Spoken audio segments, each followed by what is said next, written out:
बचपन में जब हम स्कूल जाते थे तो मम्मी हमें लंच बॉक्स देती थी जिसको नाश्ते दान कहते थे, जिसमें 3 खाने हुआ करते थे।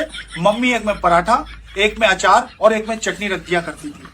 साला हफ्ते में 4 दिन पराठे और 2 दिन उड़द की दाल की खिचड़ी खाने को मिलती थी। लेकिन आजकल की मम्मियां भाई साहब पूरे हफ्ते अलग अलग वैरायटी के लंच देती हैं अपने बच्चों को। कभी पोहा तो कभी पास्ता, कभी इडली तो कभी डोसा, इसकी भैंस की आंख। और टिफिन भी भाई साहब आजकल के इतने फैंसी और स्टाइलिश चल गए।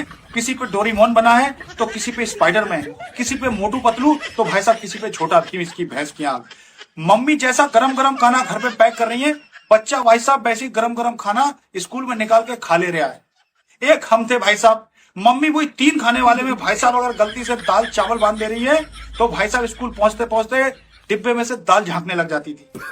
अगर बच्चे को टिफिन का खाना समझ में नहीं आ रहा है तो वो कैंटीन चला जा रहा है। और एक हमारे जमाने में स्कूल हुआ करते थे, कैंटीन तो नहीं थी लेकिन हाँ, टीन के नीचे एक अंकल आते थे चाट बताशे लेके।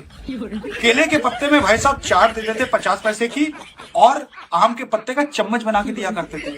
अगर कभी कभी चम्मच में छेद होता था तो उनसे कहते थे अंकल एक दूसरा चम्मच दे दियो। और हाँ, आजकल की मम्मियां बच्चों को पॉकेट मनी भी देती हैं। और एक हमारे जमाने में भाई साहब पॉकेट तो थी और मनी भी थी, लेकिन वो मनी जो थी वो भारतीय मनोरंजन बैंक की थी।